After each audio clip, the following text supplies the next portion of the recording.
시편 119편 105절입니다. 시편 119편 105절. 시편 119편은 엄청 절이 길죠. 176절까지 있습니다. 119편 105절 말씀 보십니다. 함께 합독합니다. 주의 말씀은 내 발의 등이요 내 길의 빛이니이다. 아멘. 주의 말씀은 하나님의 말씀이죠.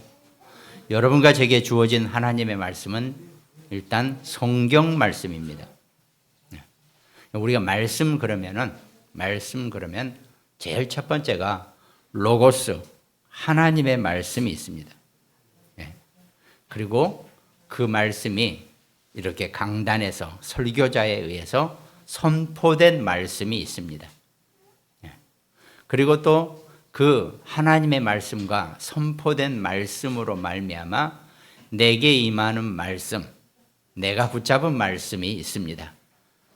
그래서 로고스, 케리그마, 흐레마 이렇게 헬라어로 분리를 하죠.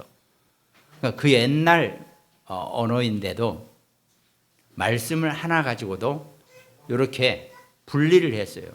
소위 어휘, 보캐블러리가 상당히 적은데도 중요한 것에서는 늘 이렇게 정확하게 구분을 한다는 말이죠. 여러분과 제가 우리는 하나님의 자녀이기 때문에 우리에게 가장 필요한 것은 하나님의 말씀입니다. 우리가 하나님을 말씀으로 사는 방법을 깨닫고 살아야지 하나님 자녀가 하나님 말씀으로 살아가는 방법을 모른다면 그건 참 비극적인 힘든 인생 여정이 될 수도 있다는 겁니다. 왜냐하면 우리는 하나님의 뜻 안에서 살아가는 사람들이기 때문에 그 하나님의 뜻은 하나님의 말씀과 연결되어 있는 거죠. 그러니까요, 사시면서 분명히 내가 예수 그리스도를 영접하고 구원받은 자가 맞다면 이것도 단계가 있어요. 자, 영접은 했습니다. 아직 내가 구원받았는지 안 받았는지도 모르고 살아요. 그렇지만 영접을 했다는 얘기는 이미 영적으로 구원을 받았다라는 것을 분명히 의미한다는 겁니다. 영접하는 자, 곧 그 이름을 믿는 자들에게 하나님 자녀가 되는 권세를 주셨다고 분명히 성경은 약속하셨기 때문에 우리는 예수 그리스도 이름을 영접함으로써 분명히 하나님의 자녀가 됐단 말이죠. 근데 세상 사람들이 다 똑같이 살 수는 없잖아요. 구원받고 영접하고 하나님 자녀가 됐는데 내가 하나님 말씀 안에서 살지 못하니까 하나님의 축복을 다 잃어버리고 놓치고 사는 신자, 천국 백성이 많이 있다는 겁니다. 안타깝게 육신의 옷을 입고 있기 참 안타깝다는 말을 쓰기도 미안하죠. 육신인데 우리가 육신이 얼마나 아름답습니까? 그런데 영적인 것에 비하면 육은 무익하니 살리는 것은 영인이라고 하신 말씀처럼 그 견지에서 봤을 때 우리가 영적으로 살아가기 위해서는 하나님의 말씀이 반드시 필요하다는 겁니다. 그래서 기본적으로 인생을 사시면서 내가 성경은 한번 다 읽어봐야지 이런 거룩한 목표를 삼으시기 바랍니다. 또 내가 한번 써볼까? 성경을 한번. 옛날 우리는 조금 기존교인들이 그런 거 몇 번 썼다고 좋은 겁니다. 근데 그런 걸 자꾸 이상하게 표현하면 안 돼요. 하나님과 말씀과 더 가까워지기 위해서 말씀도 읽어보기도 하고 말씀도 써보기도 하는 게 얼마나 거룩하고 좋은 일인데 복음이라고 하면서 그런 걸 자꾸 뭐라 그러면 안 돼요. 온전하게 하나님의 말씀이 우리의 중심이 되어져야 한다는 겁니다. 하나님 자녀는 하나님 말씀 외에는 살아갈 길이 없는 거예요. 그걸 우리가 좀 잘 살피면서 살아가야 한다는 겁니다. 그래서 오늘 서론에서는 오늘 본문 말씀에 주의 말씀은 내 발의 등이요. 내 발에 캄캄한 어두운데요. 요 핸드폰 이렇게 라이트라도 켜고 내 앞에 길을 비춰야죠. 이거는 아스팔트 길에서는 별 크게 문제가 없어요. 근데 혹시 경험을 해보셨을지는 모르지만 캄캄한 시골길을 산길을 가신다고 생각해 보세요. 근데 원래 산이라는 것은요, 성경 말씀에서 인생의 여정이에요. 인생 살아가면서 아스팔트 걸어가는 사람은 아무도 없습니다. 험한 산길을 걸어가는 거예요. 그러면 캄캄한 밤중에 이 돌뿌리가 엄청 많은 데가 산길이에요. 수시로 발을 부딪히면서 넘어지거나 부러진단 말이죠. 그때 우리가 등불이, 내 발을 비추는 등불이 하나님의 말씀이라는 겁니다. 자신 있으면 그냥 사세요. 저는 자신이 없으니까 말씀으로 살아가야 한다는 겁니다. 그리고 내가 가는 길에 빛이어야 된다는 거죠. 아, 내가 지금 어디로 저만큼 가는구나.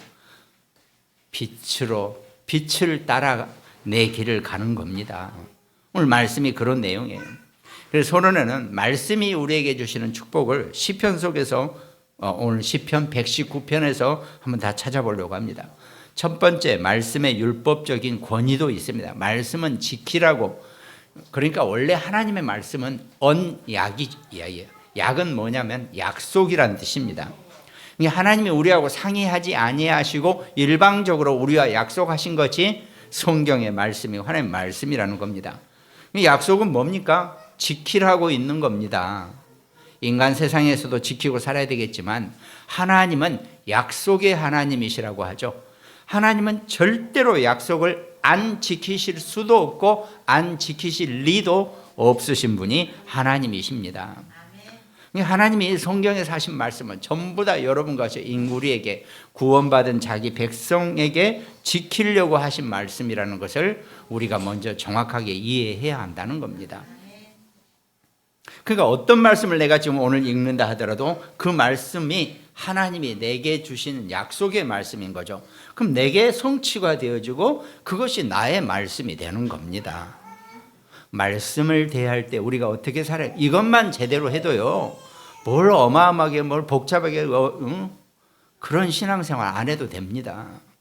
근데 대부분이 이게 안 되니까 할 수 없이 딴 걸로라도 해결해 보려고 어마무시하게 신앙생활을 하려고 하는 사람들이 있는 거죠. 또 그걸 이용하는 사람들도 있을 것이고. 근데 아닙니다. 가장 먼저 성자는, 하나님의 자녀는, 성도는, 하나님의 백성은 하나님의 말씀과 가장 가까워야 한다는 겁니다.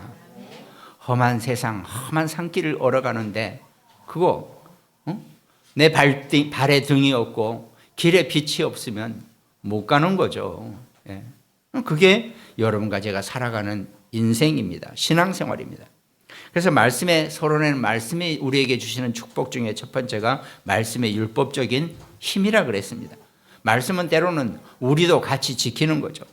그래서 시편 119편 1절에 보니까 행위가 온전하여 여호와의 율법을 따라 행하는 자들은 복이 있으며 그랬습니다. 복이 있다는 얘기는 여러분과 저는 이미 복을 받은 사람입니다. 구원의 복을, 축복을 받은 거죠. 이건 특별 은총이라 그래가지고 아무나 못 받는 은총이 구원의 은총입니다. 그러나 일반 은총이라 그래가지고 세상 사람들이 구원을 받았든 안 받았든 상관없이 모든 인류에게 주는 복이 있단 말이죠. 여러분과 저는 그런 복도 필요합니다. 잘 살아야 돼요. 아니, 하나님 자녀가 뭐 때문에 못 사니까? 난 그런 생각하지 마세요. 목사님이라고 해서 시커먼 양복 입고 고무신 신고 다니라고 그럴 이유가 하나도 없습니다. 성도가 잘 살아야지 목사도 편한 거예요. 성도가 못 살면 목사가 힘들어요. 1년 내내 검정 양복 하나 입고 다니는 목사, 그 성도들은 그렇지 않습니까? 우리가 살면서요, 지금 세상이나 이런 게 격죠? 이게 잊어버렸어요. 하여튼, 아니, 그래도 일국의 대통령이면 대통령에 그게 있어야지 그 국민인 우리가 광이 나지 않습니까? 이런 이치예요, 우리가. 하나님은 절대로 자기 자녀가 굶고 힘들어하고 어려워하는 것을 하나님이 자존심이 있기 때문에 그걸 못 보세요. 절대 그렇게 안 하신단 말입니다. 근데 우리 스스로가 자꾸 힘들고 어렵고 막 이렇게 살려고 해요. 그러지 마세요. 하나님의 정말 그 영광에 훼손을 하는 그런 신앙생활은 우리가 할 필요가 없다는 겁니다. 그걸 우리가 알아야 한다는 거죠. 여호와의 율법을 따라 행하는 자는 복이 있다고 하나님 분명히 약속하셨기 때문에 나는 복 받은 자다. 늘 이렇게 자기 자존감을 끌어올리세요. 아침에 일어날 때 나는 구원받은 하나님의 축복자고 나는 세상의 모든 복도 받은 자다. 감사합니다 하면서 늘 고백을 하세요. 그래야 그렇게 됩니다. 인간의 입은요, 하나님의 말씀이 하나님이시기 때문에 우리 각자의 입은 어마어마한 힘이 있습니다. 내가 고백하는 대로 그대로 되게 되어 있어요.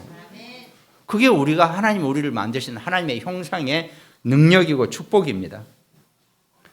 여호와의 율법을 따라 행하는 자들은 복이 있음이라 그랬습니다. 그 축복을 마음껏 이미 받았기 때문에 누리시기 바랍니다. 또 2절에 여호와의 증거를 지키고 전심으로 여호와를 구하는 자는 복이 있도다 그랬습니다. 율법을 따라 행하는 자는 복이 있고 여호와의 증거들을 지키고 전심으로 여호와를 구하는 자는 복이 있다 그랬습니다. 하나님 전심으로 하나님 여호와를 구하시기 바랍니다. 어떤 상황에 있다 할지라도 어떤 문제 속에서도 여호와를 구하시기 바랍니다. 하나님을 구하시기 바랍니다. 그러면서 시편 119편 6절에 내가 주의 모든 계명에 주의할 때에는 부끄럽지 아니하리이다 그랬습니다. 여러분과 제가 하나님의 자녀가 하나님의 말씀만 온전하게 붙잡고 있으면은 세상 어디에서도 수치를 당하지 않는다 그랬습니다. 하나님이 여러분과 저를 절대로 부끄럽게 해 놓지 않으세요. 아니 온 땅과 온 우주의 천하 모든 것의 주인이신 하나님의 자녀가 불신자한테 머리 숙이고 사는 꼴을 하나님이 화병 나서 못 보신다는 거예요. 그렇게 안 하신다는 겁니다. 그 원리를 잘 깨닫고 정말 하나님의 축복을 누리시기 바랍니다. 우리가 새해가 바뀌니까 복 많이 받으세요 그러죠. 하나님의 축복을 이미 받은 자들입니다. 여러분과 저는. 그 축복을 가지고 사시기 바랍니다. 내가 하나님의 말씀의 원리대로 살기로 작성했으면 하나님은 절대로 여러분과 저를 버리지 아니하시고 우리를 끝까지 인도하시는 분이기 때문에 우리를 망하게 하지 아니하신다는 겁니다. 그 언약을 가지고 사시기 바랍니다. 소론의 두 번째는 말씀은 우리에게 지혜와 지식을 주시는 겁니다. 시편 119편 98절에 보니까 주의 계명들이 항상 나와 함께하므로 그것들이 나를 원수보다 지혜롭게 하나이다 그랬습니다. 나의 원수는 뭡니까? 나의 대적자. 하나님의 자녀의 대적자는 사탄밖에 없습니다. 그 흑암이 늘 여러분과 저를 무지하게 만들고 혼동스럽게 만들고 우리를 힘들게 만든다는 겁니다.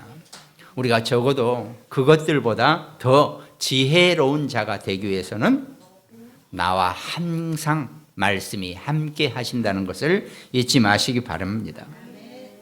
또 그 뒤에 99절에 보니까 내가 주의 증거들을 늘 읊조림으로 나의 명철함이 나의 모든 스승보다 나으며 스승보다 나은 제자 없다. 이게 원래 우리의 속담입니다. 그런데 이 하나님의 말씀을 내가 늘 읊조리면은 나의 모든 스승보다 내가 더 명철해진다고 합니다. 세상의 법을 넘어서는 것이 하나님의 법입니다. 여러분 자신도 그렇지만 우리 후대 자녀들에게도 늘 하나님의 말씀을 읊조리게 해주시기 바랍니다. 그게 최고의 후대 교육이고 렘넌트 훈련입니다. 다른 거 없습니다. 그리고 100절에 주의 법도들을 지킴으로 나의 명철함이 노인보다 나으니라. 노인이란 것은 여기다가 뭐 힘먹고 그런 노인이 아니고 지혜가 세상 지혜가 많은 사람을 옛날에는요 요즘처럼 인터넷이나 이런 지혜가 없다 보니까 세상을 많이 살아야지 지혜가 축적이 돼요. 이게 옛날식 표현입니다. 네. 어떤 나이든 노인의 지혜보다 주의 법도들을 지킴으로 훨씬 더 강해진다는 것. 그게 시편 119편 100절 말씀입니다. 경험과 연륜을 의미하죠. 이 경험과 연륜이 많은 노인보다 더 지혜를 주시는 것이 하나님의 말씀이시라는 겁니다. 정말 말씀을 붙잡고 사시기 바랍니다. 그리고 서론의 세 번째, 말씀은 또 우리에게 몇 가지 특혜, 은혜를 주시는 겁니다. 하나님 우리에게 말씀을 주시는 목적이죠. 시편 119편 71절에 고난당한 것이 내게 유익이라 이로 말미암아 내가 주의 율례들을 배우게 되었나이다 그랬습니다. 우리의 부족함과 우리의 죄를, 허물을 깨닫게 해주는 것이 하나님의 말씀이라는 것입니다. 우리는 창세기 3장의 그 원죄 문제를 말씀으로 깨달아야지 내가 뭐 다른 것으로 깨달을 이유가 하나도 없다는 겁니다. 또 119편 25절에 보니까 내 영혼이 진토에 붙어 싸우니 주의 말씀대로 나를 살아나게 하소서 그랬습니다. 내 영혼이란 것은 하나님 그 영혼의 영혼을 의미합니다. 그것이 진토는 하나님이 우리를 흙으로 만드셨다 그랬잖아요. 그죠? 그러니까 하나님이 우리에게 흙으로 만드시고 생기를 불어넣으셨다 그랬잖아요. 그래서 생명이 되었다 그랬습니다. 그러니까 사실 여러분과 저는요, 진토, 흙덩어리일 뿐이에요. 거기에 하나님이 생기를 불어넣으니까 온 천하 만물에서 최고의 존재인 생명이 되었다는 것입니다. 시편 119편 37절에도 내 눈을 돌이켜 허탄한 것을 보지 말게 하시고 주의 길에서 나를 살아나게 하소서 그랬습니다. 하나님 말씀은요, 여러분과 저를 살아나게 하시는 겁니다. 그 살아나는 말씀으로 힘을 얻고 승리하시기 바랍니다. 또 시편 119편 41절에 보니까 여호와의 주의 말씀대로 주의 인자하심과 주의 구원을 내게 임하게 하소서 그랬습니다. 하나님의 말씀은 여러분과 저를 구원케 하시는 말씀입니다. 저는 별로 구원이 필요 없는데요, 저는 이 정도면 잘 살고 있는데요 하시면 그냥 사시기 바랍니다. 그러나 나는 하나님의 구원이 필요하고 나는 태초 이전부터 하나님께 선택받은 자로서의 축복을 누리시기 위해서는 구원의 말씀을 누리시기 바랍니다. 이것이 말씀의 목적이죠. 이렇게 말씀은 우리에게 우리가 미처 보지 못하고 깨닫지 못한 축복을 분명히 주신다는 겁니다. 그럼 오늘 본론의 본문 말씀처럼 말씀은 내 발의 등이요 내 길의 빛이니라는 이 말씀 속에서 본론의 첫 번째, 말씀 속에서 우리는 빛을 통한 길을 찾아내야 한다는 겁니다. 그러니까 엉뚱한 길이 아니죠. 만약에 빛이 없으면 길을 두 갈래 길에서 내가 가고자 하는 길로 못 가고 엉뚱한 길로 가게 된다는 겁니다. 우리 인생을 많이 안 살아본 우리 랩넌트나 후대들은 아직 이 말의 의미를 모릅니다. 그러나 인생을 벌써 50, 60 넘어가는 사람들, 엄마, 아빠들 보면요, 그때 내가 이렇게 왔으면 하는 얘기를 많이 하세요. 길을 잘 보고 가시기 바랍니다. 길을 제대로 못 보게 하니까 엉뚱한 다른 길로, 잘못된 길로 가게 된다는 거죠. 우리가 살아가면서 내가 분명히 부산을 가야 되는데 길을 잘못 받아가지고 저기 충청도나 어디 다른 데로 빠지게 된다는 거죠. 그렇게 가는 게 아닙니다. 길을 잘 보고 가면 되는 겁니다. 그래서 그 빛과 길이 되신 그리스도가 성경의 주제이시라는 거죠. 요한복음 1장 1절 태초에 말씀이 계시니라 이 말씀이 하나님과 함께 계셨으니 이 말씀은 곧 하나님이시니라 그랬습니다. 여러분, 이 말씀이 여러분과 저의 길에 빛이 되고 발의 등이 되신 이 말씀은 곧 태초 이전에 함께 계신 그리스도를 의미하신다는 겁니다. 그래서 이 그리스도가 요한복음 1장 9절에 참빛 곧 세상에 와서 각 사람에게 비추는 빛이 되었다 그랬습니다. 이 말씀이 빛이 되었다는 거죠. 그리스도가 여러분과 저의 어두운 길에 빛이시라는 고백을 하고 승리하시기 바랍니다. 예수님이 요한복음 14장 6절에서 내가 곧 길이요 진리요 생명이니 나로 말미암지 않고는 아버지께로 올 자가 없다 그랬습니다.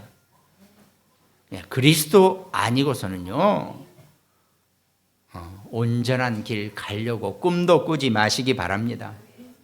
그게 여러분과 제게 주신 최고의 축복이에요. 우리는 이미 그리스도 안에 있는 사람들인데요. 우리는 길이요 진리요 빛이 되신 생명 되신 그 그리스도가 나의 구세주요 나의 주인이신 것을 늘 고백하시기 바랍니다. 그리고 또 우리에게 대속물로 오셨다 그랬죠. 그가 자기 영혼에 수고한 것을 보고 만족하게 여길 것이라. 나의 의로운 종이 자기 지식으로 많은 사람을 의롭게 하며 또한 그들의 죄악을 친히 담당하리로다. 이사야서 53장 11절에 말씀하신 겁니다.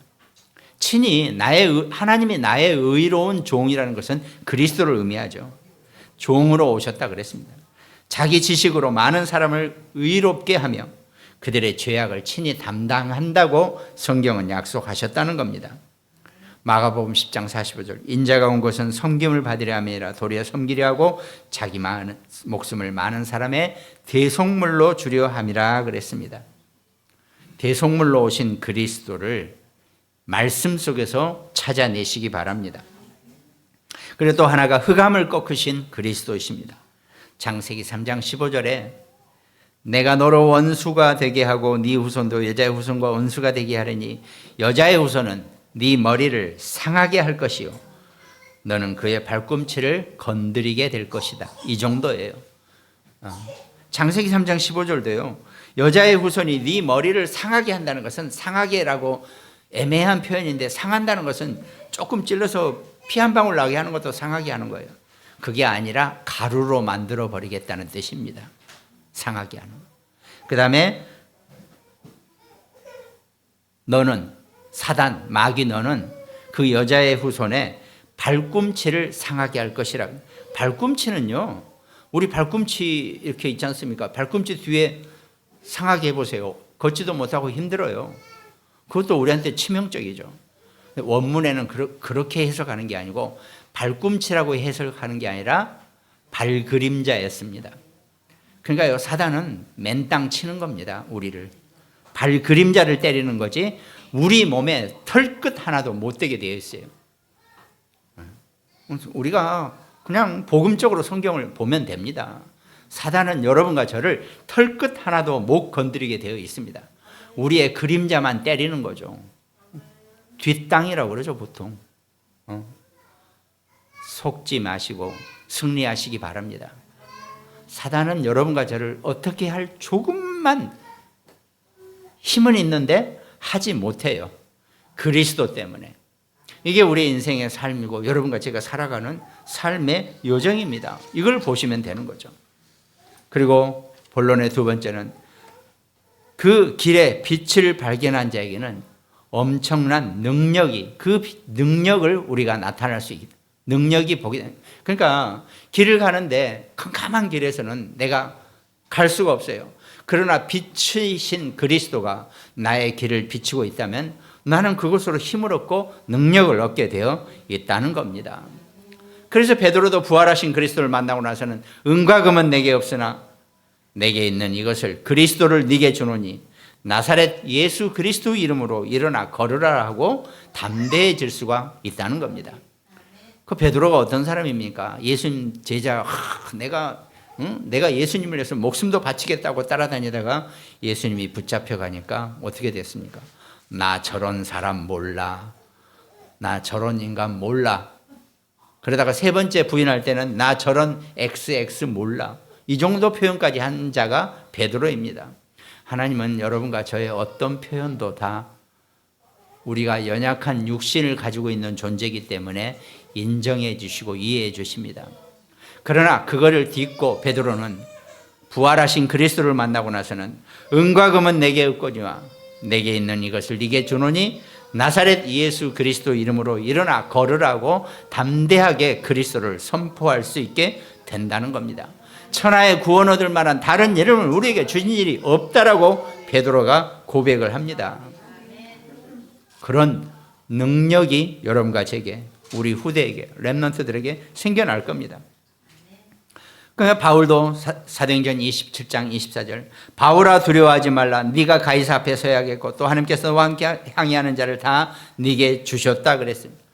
바울이 붙잡혀가는 주제에 걱정하지 말라고 하나님이 어젯밤에 내게 나타나서 내가 가이사 앞에 가야 되니까 너희가 다 살아나게 될 것이라고 죄수가 이렇게 표현을 한다는, 그게 우리에게 능력을 주시는 겁니다. 여러분과 제가요, 세상에 좋은 능력도 많이 있으시겠지만 하나님의 능력 가지고 사시기를 주님의 이름으로 축원드리겠습니다. 그리고 본론의 세 번째는 그 길에 빛을 증거하는 바울의 고백을 우리가 빌립보서 속에서 찾아볼 수 있는 거죠. 바울은 특별히 그 그리스도의 고백을 참 특출나고 정말 우리에게 귀감이 될 만하게 표현을 한 사람이죠. 빌립보서 1장 12절에 형제들아 내가 당한 일이 도리어 복음 전파에 진전이 된 줄을 너희가 알기를 원하노라 그랬습니다. 아니 감옥에 붙잡혀 있는데 내가 이렇게 붙잡혀 있으니까 너희가 복음을 정말 목숨 걸고 하지 않았느냐. 복음 전파에 진전이 된 줄을 너희가 알기를 원하노라. 내가 감옥에 붙잡혀서 죽을 그런 상태가 아니라는 겁니다. 그러면서 빌립보서 3장 7절에 그러나 무엇이든지 내게 유익하던 것을 내가 그리스도를 위하여 다 해로 여길 뿐더러 또한 모든 것을 해로 여김은 내 주 그리스도 예수를 아는 지식이 가장 고상하기 때문이라. 내가 그를 위하여 모든 것을 잃어버리고 배설물로 여김은 그리스도를 얻고 그 안에서 발견대로 함이니 내가 가진 의는 율법에서 난 것이 아니요 오직 그리스도를 믿는 믿음으로 말미암은 것이라 그랬습니다. 여러분과 제가 내가 자랑하던 것, 내가 좋아하던 것, 배설물과 같다라고 할 바울의 표현처럼 바울은 그리스도가 인생의 최고의 빛이었다는 것을 고백한다는 것입니다.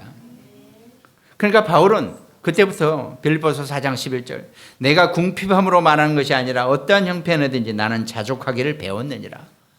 바울이 아무리 어려울 때도 정말 굶기를 밥 먹듯이 아니라 며칠간 굶었다 할지라도 나는 자족한다 그랬습니다. 스스로 만족한다 그랬습니다.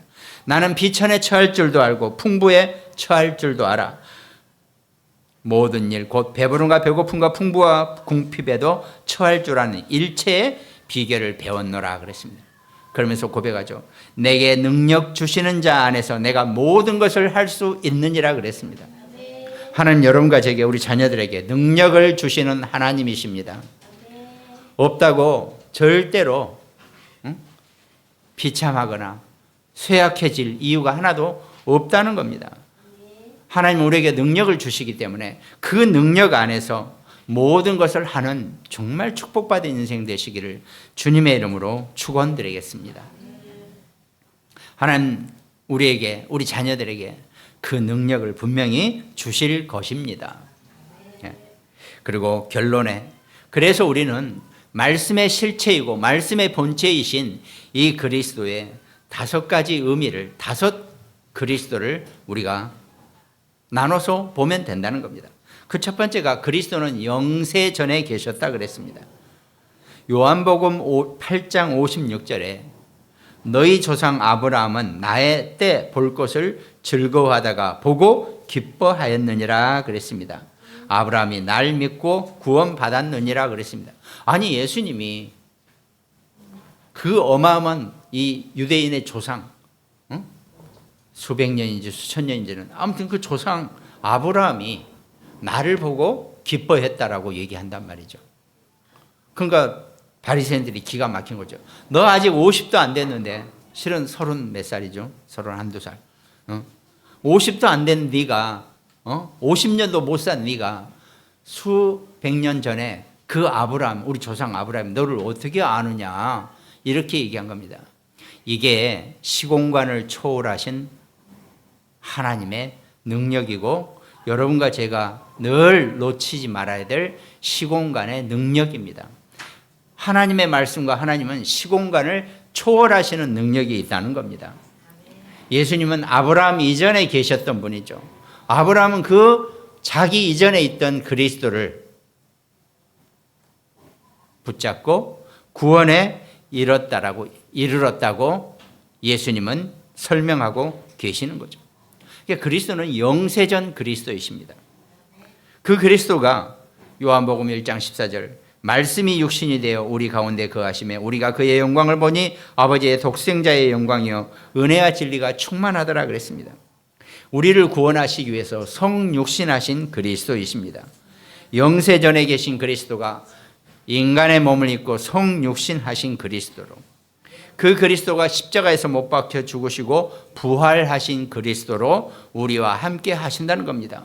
그러니까요, 영세전에 계신 그리스도도 지금 나와 함께 하시고 성육신하신 그리스도도 지금 나와 함께 하시고 십자가에 죽으셨다가 부활하신 그리스도도 지금 나와 함께 하신다는 겁니다.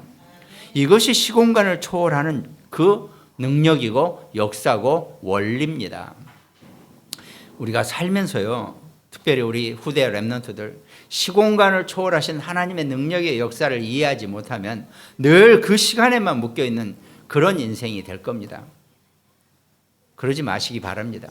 시공간을 마음껏 아울리며 살아갈 수 있는 그런 축복자가 되시기를 주님의 이름으로 축원드리겠습니다.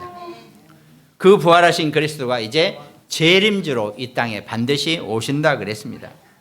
사도행전 1장 11절에 갈릴리 사람들아 어찌하여 서서 하늘을 쳐다보느냐 너희 가운데서 하늘로 올려주신 이 예수는 하늘로 가심을 본 그대로 다시 오시리라 그랬습니다. 그리스도는 반드시 재림주로 이 땅에 오신다고 그랬습니다. 그것이 네 번째 그리스도죠. 그러면 마지막으로 재림주로 오셨다가 심판주 되신 그리스도라 그랬습니다. 디모데후서 4장 1절에 하나님 앞과 살아있는 자와 죽은 자를 심판하실 그리스도 예수 앞에서 그가 나타나실 것과 그의 나라를 두고 엄히 명하노니 그랬습니다.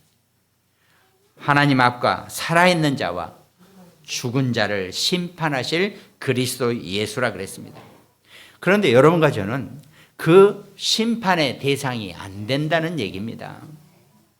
우리는 이미 심판에서 면제를 받은 그런 사람이죠.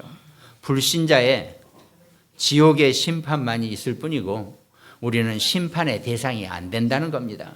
우리는 분명히 때가 되면은 영원한 천국의 복락 속에서 그리스도와 함께하는 그런 우리의 영원한 생명을 약속받은 것이지 심판주로 오신 그리스도 앞에서 우리가 심판을 받는다는 얘기는 없습니다. 하나님은 자기 자녀를 심판하지 아니하십니다. 여러분과 저도 마찬가지죠. 영세전 그리스도와 성육신하신 그리스도와 부활하신 그리스도와 재림주 그리스도와 심판주 그리스도를 정확하게 이해하고 그 그리스도가 지금도 나와 함께 하시고 영원히 함께 하신다는 이 언약을 붙잡고 살아가시기 바랍니다. 그 그리스도가 여러분과 저와 우리 자녀 우리 후대를 지키시고 보호하시고 함께 하시고 늘 성령으로 역사하실 것입니다. 그 은혜와 축복을 누리는 우리 모두가 되시기를 주님의 이름으로 축원드립니다. 말씀 함께 나누는 우리 모든 가정들, 또 구모닝 병원 현장, 대한 안지영 집사, 또 광주와 강릉지교회, 또 일본과 미국에서 말씀 나누는 우리 장로님들과 현빈이, 또 수원의 김다정 씨 모친 그 어머님, 또 여주의 우리 김종봉 권사님, 대구의 전여진 소위, 안성의 김승태, 고정유, 김소율, 또 그리고 아직 몸이 추스러져서 오지 못하고 있는 우리 빛난의 가족, 빛나가 지난주에 잘 이 땅에 하나님 축복 안에서 잘 왔습니다. 이제 렘넌트의 응답 후대의 축복을 누리게 기도해 주시기 바랍니다. 조영숙 장로님은 여전히 아직 중환자실에서 이렇게 치료 중에 있다니까 계속 기도해 주시기 바랍니다. 모든 가정들, 또 특별히 우리 장화영 권사님도 많이 몸이 편안해지셔서 또 요양원에 잘 계신다고 하니까 늘 기도 속에서 두세 사람이 모인 곳과 기도하는 것에 하나님이 함께 하시고 늘 잊지 않고 역사하신다고 하셨으니 그 축복자로 모두가 누리시기를 주님의 이름으로 축원드리겠습니다. 기도합니다. 하나님 감사합니다. 그리스도가 태초 이전의 그리스도가 내 발의 등이요 내 길의 빛이라고 하신 그 언약을 붙잡고 살아가는 우리 모든 임마누엘 중국의 성도 될 수 있도록 하나님이 함께 하시고 축복하여 주시옵소서. 감사를 드리었고 우리를 구원하신 예수 그리스도 이름으로 기도합니다. 아멘.